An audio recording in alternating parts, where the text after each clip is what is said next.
They said that he was really arrogant, but also was not very intelligent at all. A writer discovers his friend from the bar, who's been venting about his annoying teaching assistant, was supervising now convicted quadruple murderer Bryan Kohberger. I go through what Professor John Snyder has said about his time working with Kohberger with his friends Brad and Alexis Pearce.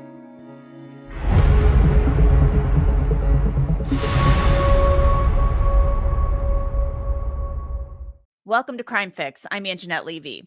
When Bryan Kohberger made the move to Pullman, Washington from Pennsylvania in 2022 to get his PhD in criminology, he was only able to do this because he was receiving funding through Washington State University. Kohberger got that funding in part because he was working as a teaching assistant for a professor in the department. That professor was John Snyder, a veteran defense attorney who started teaching at WSU's criminology department years and years ago. We now know that BK's time at WSU caused some chaos in the criminology department. It was during this time that BK murdered Maddie Mogen, Kaylee Gonsalves, Ethan Chapin, and Xana Kernodle at the house on King Road in Moscow. There were complaints that Kohberger was sexually harassing female students at WSU, and there were also complaints that he was grading female students more harshly than male students, and that one professor actually feared he was stalking women and that he might one day become a predator. All of this comes from Idaho State Police reports documenting interviews with professors and students. And John Snyder, he also spoke to Idaho State Police detectives. Snyder told detectives he hadn't noticed bias in Kohberger's grading and that one student had complained about this. Snyder also told the detectives he didn't know if Kohberger was trying to curry favor with him or actually trying to control his time when he would show up at the end of the day on Fridays and talk about absolute nonsense. Snyder told the detectives this happened repeatedly on Fridays and that he also had trouble getting Kohberger to complete his TA assignments. Snyder's name is redacted from these reports, but it's clear that it's him. He also told the detectives that he had a fleeting thought after the King Road homicides that Kohberger could have committed the crimes, but that was it. Snyder also told detectives that he believed that Kohberger stared at people to display dominance and that one female student had complained about this. Snyder hasn't spoken publicly about Bryan Kohberger until now. He granted an interview to a friend of his from the local bar, the Palouse Caboose. It was published in the New York Post. Brad Pearce hangs out at the bar in Palouse, Washington. His wife, Alexis, is the bartender there. I spoke with Brad and Alexis about their talks with John Snyder over the last couple of years and Brad's article and how it's being received.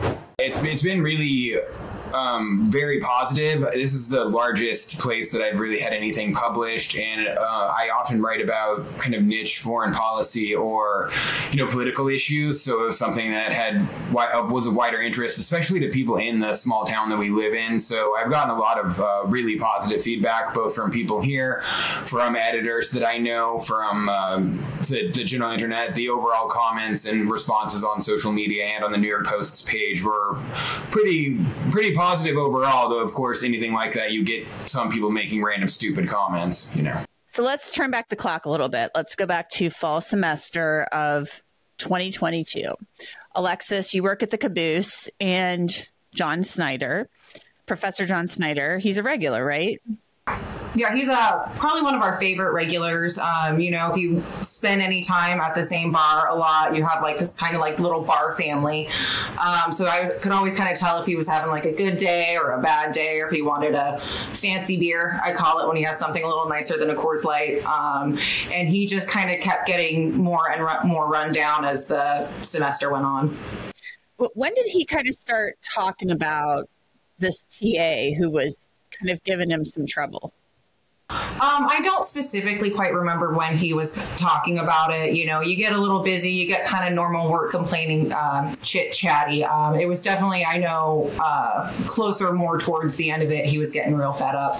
I know from interviewing him, he said it was by midterms he had pretty much entirely given up on anything, on getting any work or anything good out of Kohberger. But so, yeah, and I don't necessarily remember when the complaining started either, but from speaking to him, it was very early on he realized this guy was going to be a problem. And Brad, you go visit Alexis at work, and this is kind of how this whole thing starts. you're hanging out at the caboose, visiting your wife, and John Snyder is somebody who comes in, and you're sitting there at the bar, and you talk to him, and what does he start saying to you about this guy? I mean, you're just hanging out talking, and people gripe about work. It's what people do at the bar. So what is he saying to you that you can recall where you're like, oh, man, that stinks? It's not anything that specific. It was, it's such a normal thing at a bar to talk about the problems with your job when you're there after work. It's like there's the George Carlin joke about everyone hating their job, and we have a support group for it that's called The Bar. So it wasn't anything that specific. It was really just repeatedly of not liking him, of that he was difficult to get along with, that the students didn't like him, that, he was getting complaints from students, that he wasn't doing a good job. Really everything that makes for a bad employee, basically. There's a reason Crime Fix is one of the top-ranked shows on YouTube right now, just like there's a reason why Morgan & Morgan is America's largest injury law firm. They're a firm with more than 1,000 attorneys, and that's because they win a lot. Morgan & Morgan has recovered more than $25 billion from more than 500,000 clients. In the last few months, a client in Florida received $12 million after the insurance company offered just $350,000. In Pennsylvania, a client was awarded $26 million. That was 40 times the insurer's $650,000 offer. Another client in Pennsylvania received $29 million after being offered only $500,000. Even if you think your case is not worth millions, why not start a claim and fight for what you deserve?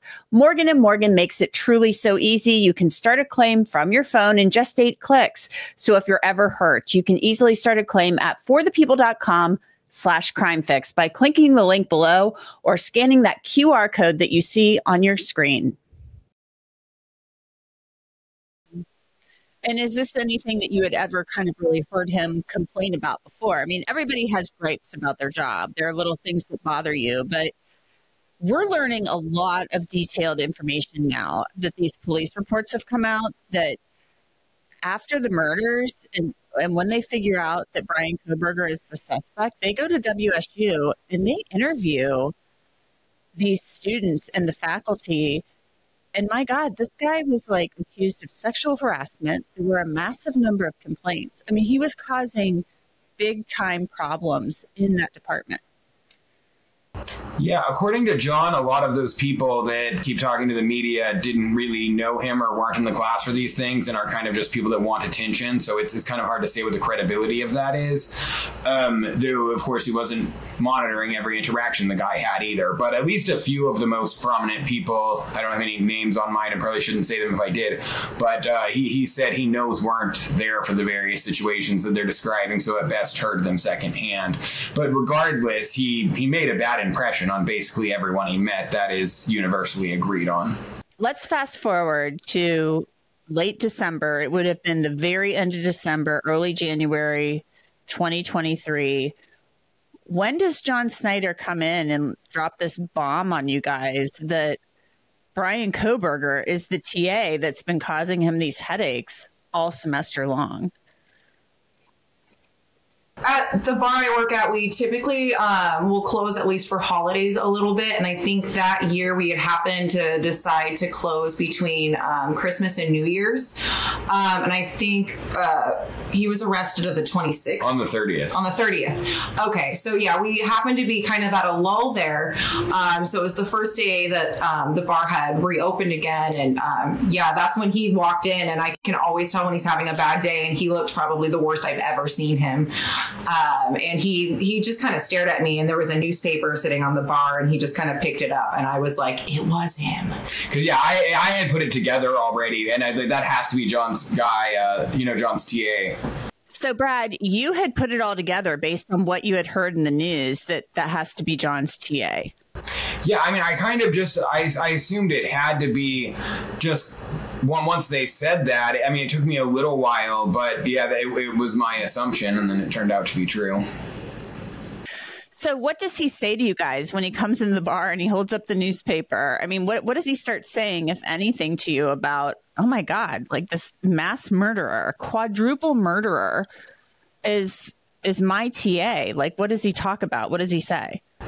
He was mostly horrified the first probably couple of weeks or so. He took a long time to kind of process it. I mean, obviously for a variety of reasons. And he seemed to carry some kind of level of guilt, I think, just by even knowing him and being associated with him.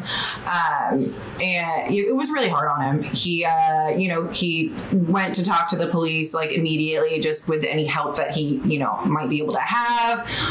He did try to keep comments to a minimum, because being an attorney, he knows what he should and shouldn't say with an ongoing investigation. So we kind of just tried to cheer him up a little and just kind of be there for him. Brad, what was your interaction like as far as that goes?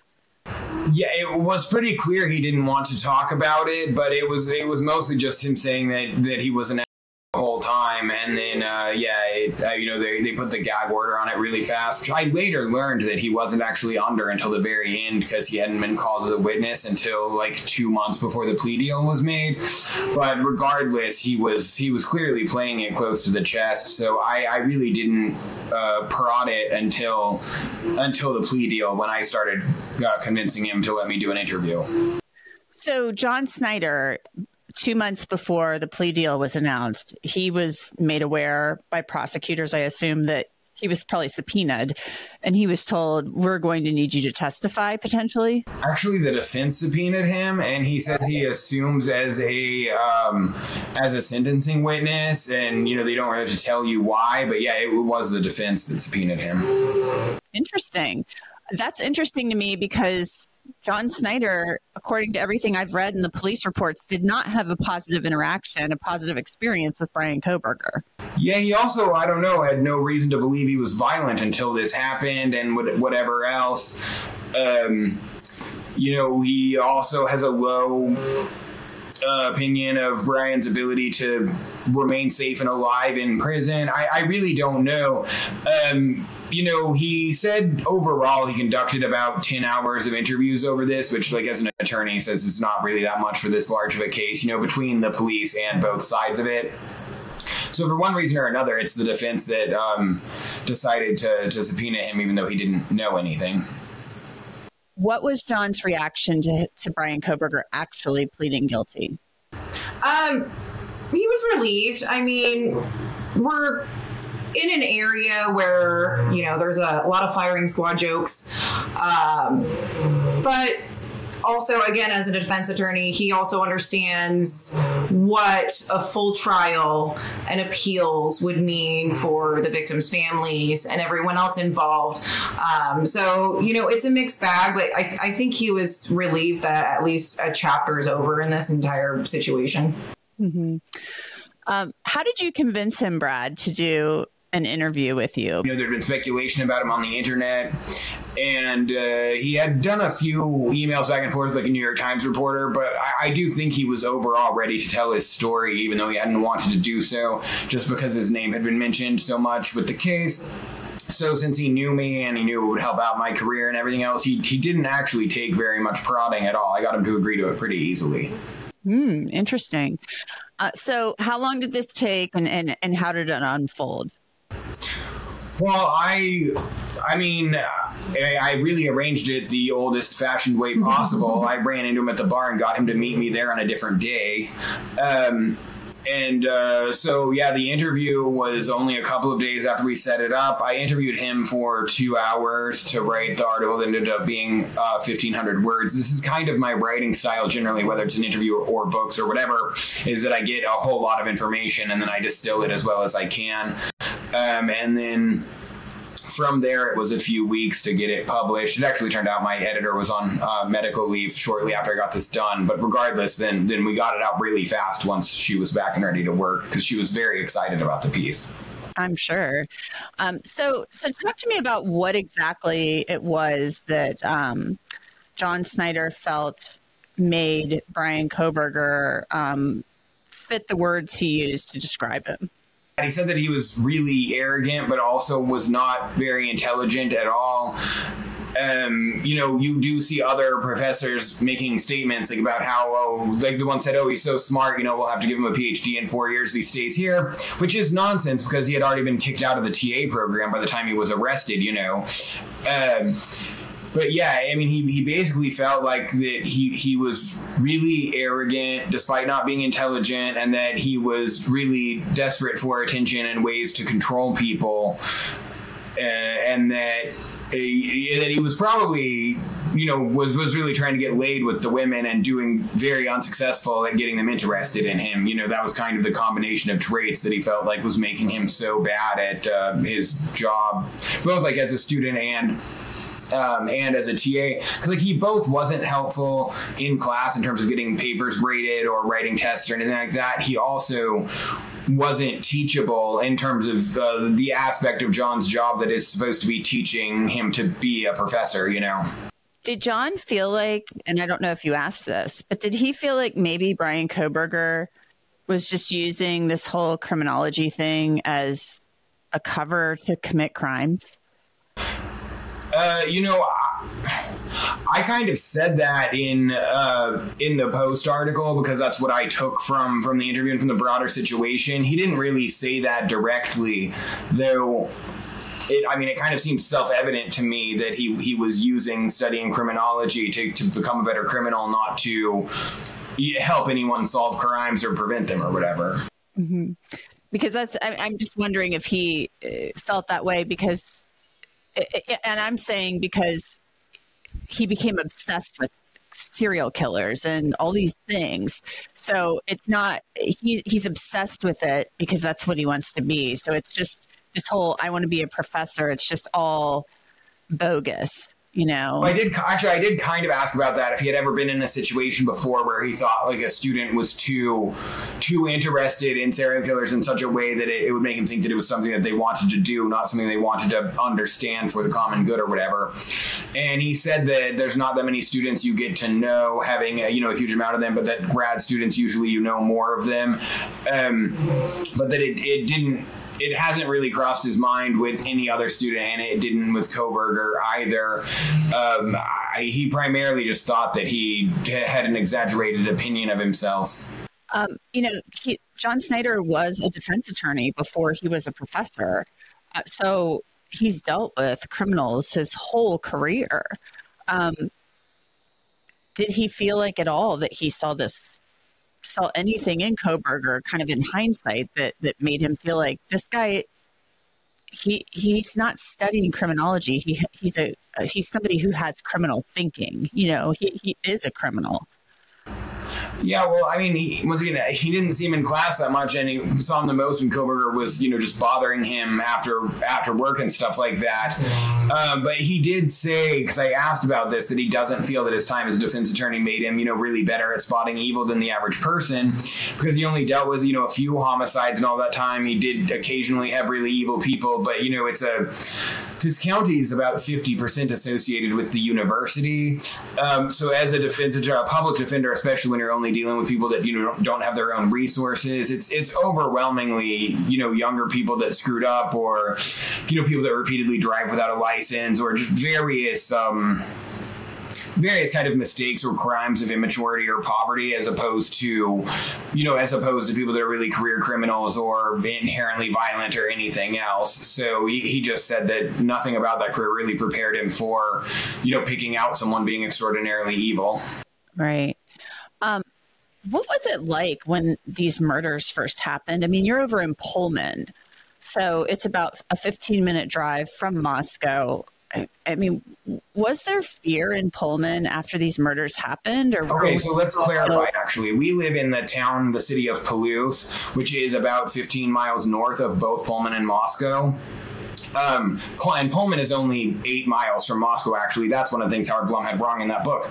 Anyway, so those campuses are only about 8 minutes apart. A little triangle. So it's just, it's just as if it happened in Pullman, basically. They were looking at other crimes in Pullman that might be related, everything else. But, it was crazy. So I do my grocery shopping in Moscow because everything's cheaper. And I was in Moscow shopping in the time between these these murders being committed and it being reported doing my shopping. So I get home and, there's that initial report of 4 people, there was a call of somebody unconscious and they found 4 people dead. All this, wild speculation started happening of like, maybe they all died of fentanyl. It's like, that's not really how fentanyl overdoses work, that all 4 out of 4 people would be dead and none of them would be there to call the cops. That's not what happened. People were speculating wildly about, I don't know, it's a drug murder, it's this or that. And in fairness, it sounded like a gas leak or something when they say like, there was a call for someone being unconscious and 4 bodies were found there. And so then it was just absolutely shocking that there was a homicide like this. The last homicide in Moscow was like 5 years before, and it was some guy that went crazy and shot up his landlord's office or whatever. It wasn't a whodunit at all. So yeah, there was a lot of fear. Like, we started locking our doors in a town where no one ever does that. Everyone did, like sleeping with guns next to your bed, which, to be fair, in North Idaho is not that unusual. But everyone was extremely alarmed, and the police messaging was just awful because like, we have no reason to believe that there's a danger to the public, and they were basing that on nothing we know now. And then later they'd be like, okay, well, this guy that committed a quadruple homicide is on the loose, so yes, we do have to assume whoever this is a danger to the public. So yeah, it was really scary for everyone in a way that we're not used to here. But it is important to remember that even in a city with, a high amount of homicides, like, Baltimore or St. Louis or something, you think of that as being in poor neighborhoods or drug murders or this person was doing something wrong. Like, no matter where you are in America, 4 like nice college students, who are doing everything right or whatever, getting murdered in their home would shock any city in America. Oh, most definitely. I don't care what size city you would be in. This would be, it would be shocking.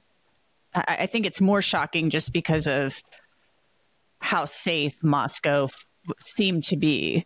Yeah, it's a generally really safe area, and most people around here have gone to U of I or WSU, so it was scary, and also it was also very sad. We've all been, a lot of us have been in college and knew those friendships that you make there. So it was really heartbreaking as well. Well, is there anything else, Brad, that you would like to add about your interview with John or about and Alexis, about how this has, how this has impacted the community or what John said?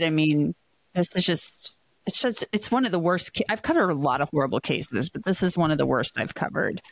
I would just again like to thank John for, agreeing to the interview, and thank the New York Post for how wonderful they were to work with and getting this out. I think it was a good opportunity to showcase, our community, that show that, he really is a very nice person that was negatively impacted by this, and to show that, that we're all still here and strong and more than this one crime happening, even though, it does just bring more publicity to the crime. So I guess that is the main thing I would say about it. Yeah, I'm just happy that John finally got to kind of say his piece. He truly is a really kind and wonderful man. And, with internet sleuths and stuff, some weird things can get out there. And I think a lot more people got to see what I get to see. Well, Brad and Alexis Pearce, thank you so much for talking with me. I appreciate it. Yeah, thank you for having us on. And that's it for this episode of Crime Fix. I'm Angenette Levy. Thanks so much for being with me. I'll see you back here next time.